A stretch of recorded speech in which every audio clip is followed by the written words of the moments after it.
Assalamualaikum warahmatullahi wabarakatuh.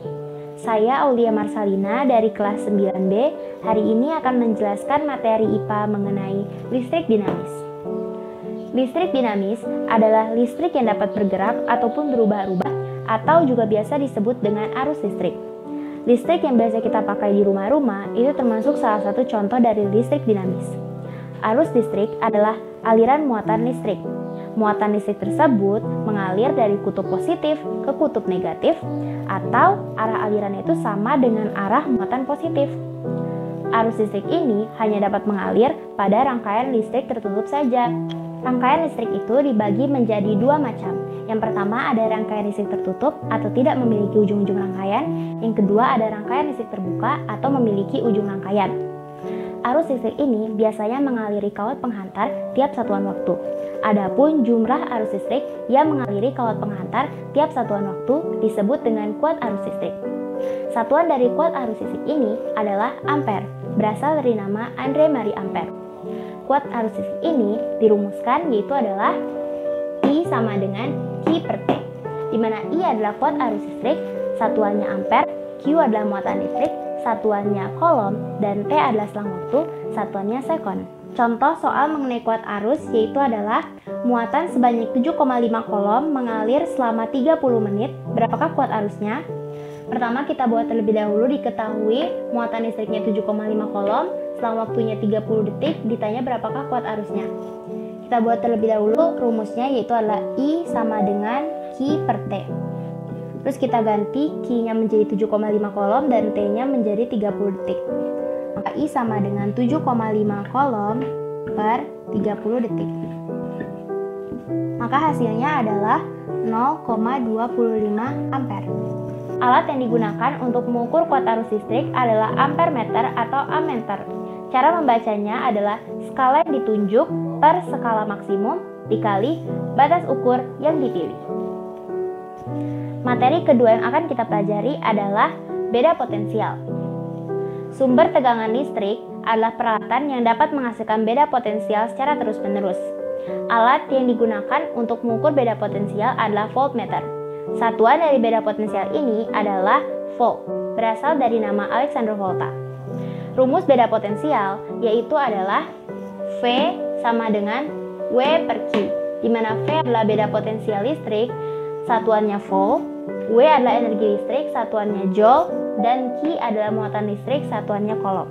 Contoh soal dari beda potensial yaitu adalah hitunglah beda potensial untuk memindahkan muatan sebesar 4 kolom dari titik A ke titik B jika usaha yang diperlukan sebesar 10 joule.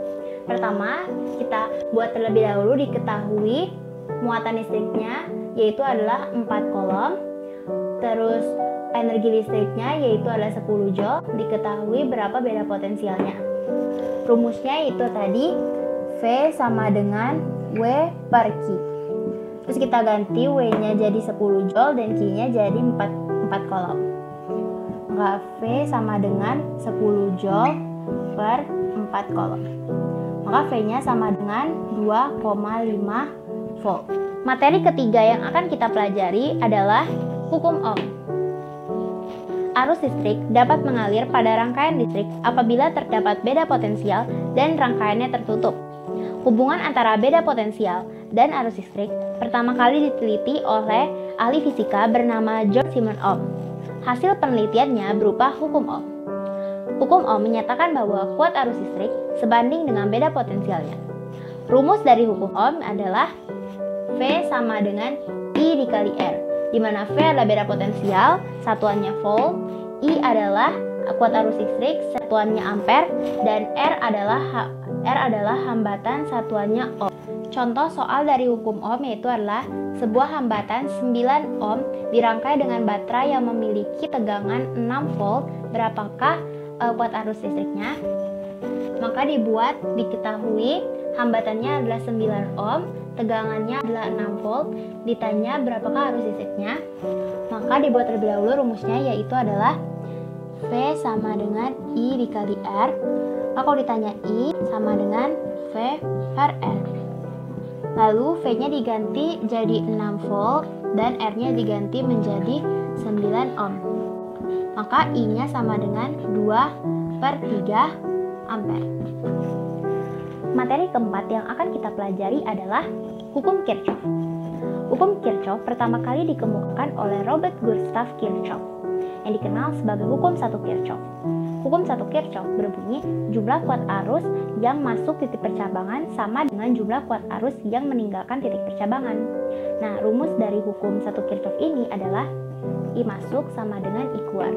Kita contohkan, misalnya Q1, Q2, dan Q4 itu masuk titik percabangan, sedangkan Q3 dan Q5 itu keluar dari titik percabangan.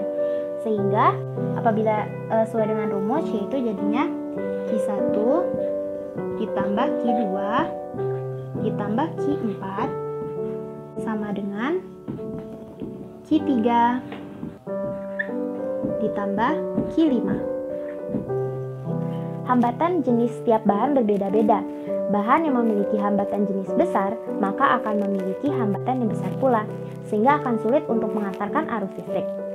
Jenis bahan berdasarkan daya hantar listriknya dibagi menjadi 3 macam, yaitu adalah konduktor atau yang mudah mengantarkan arus listrik, contohnya adalah tembaga, perak, dan aluminium. Yang kedua adalah isolator, yaitu adalah bahan yang sulit mengantarkan arus listrik, contohnya adalah kaca, plastik, dan karet busa. Dan yang ketiga adalah semikonduktor, yaitu adalah bahan yang daya hantarnya itu berada di antara isolator dan juga konduktor. Contohnya adalah karbon, silikon, dan germanium. Materi kelima yang akan kita bahas adalah mengenai hambatan listrik. Setiap bahan penghantar listrik memiliki daya hantar yang berbeda-beda, yang dipengaruhi oleh beberapa faktor seperti luas penampang kawat, panjang kawat, dan jenis kawat. Faktor-faktor tersebut akan mempengaruhi hambatan kawat. Nah, jika salah satu jenisnya itu berbeda, maka hambatannya juga akan berbeda. Hubungan antara hambatan kawat, hambatan jenis kawat, panjang kawat, dan luas penampang kawat dirumuskan, yaitu adalah R sama dengan Rho dikali L per A, di mana R adalah hambatan kawat, yaitu satuannya ohm, Rho adalah hambatan jenis kawat, satuannya ohmmeter, L adalah panjang kawat, satuannya meter, serta A adalah luas penampang kawat, satuannya meter kuadrat. Contoh soal dari hambatan listrik yaitu adalah sebuah kawat aluminium memiliki panjang sebesar 210 cm atau 2 dikali 10 pangkat min 1 meter. Memiliki luas penampang kawat sebesar 2 dikali 10 pangkat min 4 meter kuadrat, serta hambatan jenisnya sebesar 2,82 dikali 10 pangkat min 8 ohm meter. Terus kita tulis rumusnya itu adalah R sama dengan Rho dikali L per A. Kita masukin yaitu jadinya 2,82 dikali 10 pangkat min 8 dikali 2 kali 10 pangkat min 1 per 2 dikali 10 pangkat min 4. Ini kita coret jadinya 2,82 dikali 10 pangkat min 5. Materi keenam yang akan kita bahas adalah mengenai rangkaian hambatan listrik. Secara umum, rangkaian hambatan listrik dibagi menjadi 3, yaitu adalah rangkaian hambatan seri, yang kedua paralel, dan yang ketiga adalah gabungan. Yang pertama yang akan kita bahas adalah rangkaian hambatan seri. Dua hambatan atau lebih yang disusun secara berurutan disebut dengan rangkaian hambatan seri. Rangkaian hambatan seri ini tidak bercabang, serta tujuannya adalah untuk memperbesar nilai hambatan. Contohnya di sini adalah R1-nya 2 ohm, R2-nya 3 ohm, R3-nya adalah 6 ohm. Rumus dari hambatan seri yaitu adalah R total sama dengan R1 tambah R2 tambah R3 tambah Rn. Jadi kita buat di sini Rs sama dengan 2 ohm ditambah 3 ohm ditambah 6 ohm sama dengan 11 ohm. Bagian kedua yang akan kita bahas adalah mengenai rangkaian hambatan listrik paralel. Dua hambatan atau lebih yang disusun secara berdampingan disebut dengan rangkaian hambatan paralel, yang mana rangkaian ini tuh akan membuat menjadi percabangan. Rumusnya adalah Rp sama dengan 1 per R1 ditambah 1 per R2 tambah 1 per R3 tambah seterusnya sampai 1 per Rn. Kita contohkan di sini R1-nya 2 ohm, R2-nya 3 ohm, dan R3-nya 6 ohm. Kita masukkan ke rumus 1 per Rp sama dengan 1 per 2 ohm, ditambah 1 per 3 ohm, tambah 1 per 6 ohm, 1 per Rp-nya sama dengan 3 tambah 2 tambah 1, ini disamakan penyebutnya itu adalah 6 ohm. Jadi 1 per Rp sama dengan 6 per 6 ohm. Jadi 1 per Rp sama dengan 1 per 1 ohm, jadi Rp adalah 1 ohm. Selanjutnya kita akan membahas mengenai rangkaian gabungan. Rangkaian gabungan ini adalah rangkaian gabungan antara rangkaian seri dan juga rangkaian paralel. Biasanya terdapat pada perangkat elektronik. Cara menghitung rangkaian gabungan itu terlebih dahulu mencari rangkaian hambatan paralel dengan menggunakan rumus rangkaian paralel, kemudian dijumlahkan dengan rangkaian seri dengan menggunakan rumus rangkaian seri. Selanjutnya yang akan kita pelajari adalah sumber arus listrik. Sumber arus listrik ini adalah suatu komponen yang berfungsi untuk mengubah satu jenis energi, misalnya adalah energi gerak dan energi kimia menjadi energi listrik. Sumber arus listrik ini dibedakan menjadi dua macam, yaitu ada sumber arus listrik bolak-balik atau AC, contohnya adalah dinamo arus bolak-balik dan juga generator. Yang kedua adalah sumber arus listrik searah atau DC, contohnya adalah akumulator, elemen volta, elemen kring atau baterai, terus sel solar, dan juga satu lagi adalah dinamo arus searah. Materi selanjutnya yang akan kita bahas adalah mengenai sumber energi listrik. Energi itu bersifat kekal, artinya adalah tidak dapat dimusnahkan dan juga tidak dapat diciptakan. Salah satunya adalah energi listrik. Nah, energi listrik ini diperoleh dari bahan tambang yang mana semakin lama akan semakin tipis. Sehingga kita memerlukan energi alternatif untuk mengganti energi listrik tersebut. Contoh beberapa dari energi alternatif tersebut adalah yang pertama, energi panas bumi, yang kedua energi matahari atau energi surya, yang ketiga energi angin, yang keempat energi gerak air, yang kelima bioenergi, dan yang keenam adalah energi pasang surut air laut. Dari kesembilan yang akan kita pelajari adalah mengenai energi listrik. Energi listrik dalam penggunaannya dapat diubah menjadi bentuk energi lain, seperti yang pertama, energi listrik menjadi energi kalor seperti setrika, solder, oven, dan juga hair dryer. Yang kedua, energi listrik diubah menjadi energi gerak, misalnya pada motor listrik yang akan menggerakkan mesin cuci, blender, dan juga kipas angin. Yang ketiga, energi listrik menjadi energi kimia, misalnya pada penyepuhan dan juga pengisian aki. Dan yang keempat, energi listrik diubah menjadi energi cahaya seperti pada lampu dan juga monitor. Energi listrik adalah usaha yang dilakukan oleh sumber tegangan untuk memindahkan muatan listrik. Rumus dari energi listrik ini adalah W sama dengan I dikali V. Mana Q ini nanti bisa diturunkan menjadi I dikali T, kemudian V-nya ini nanti bisa diturunkan menjadi I dikali R, sehingga rumus akhir dari energi listrik ini adalah I kuadrat dikali R dikali T.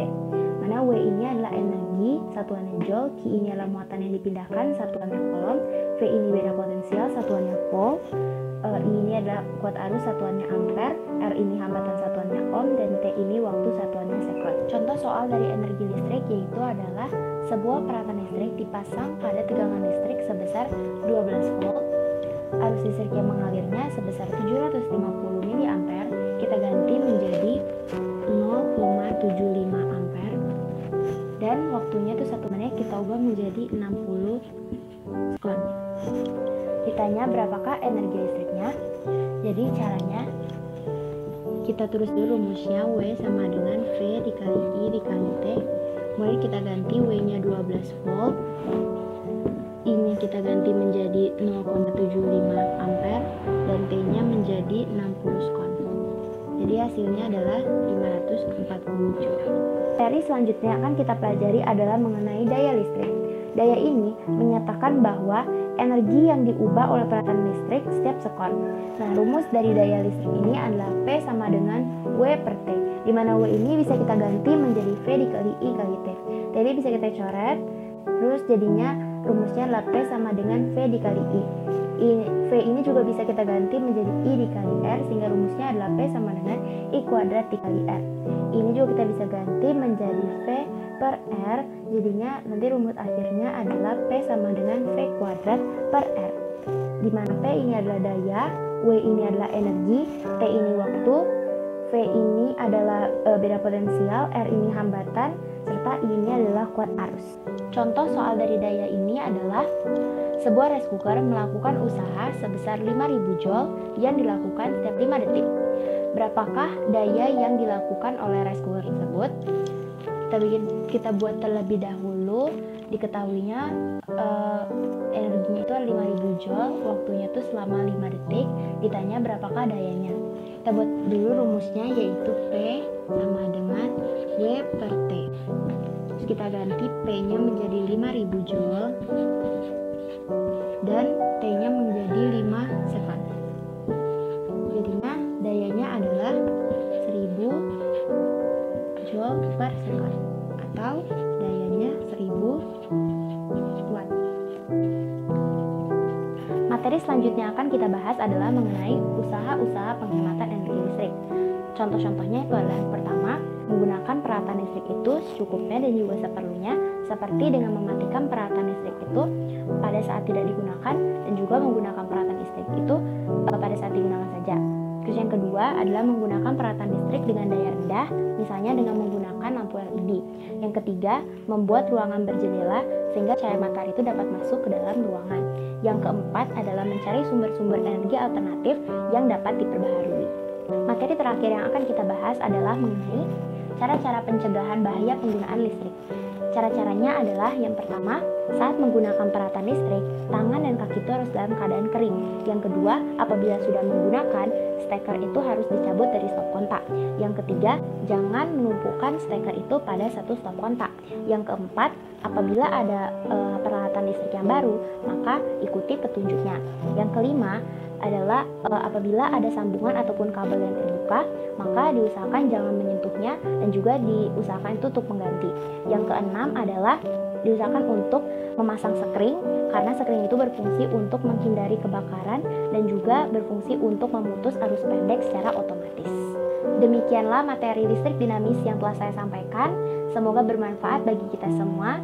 Terima kasih. Wassalamualaikum warahmatullahi wabarakatuh.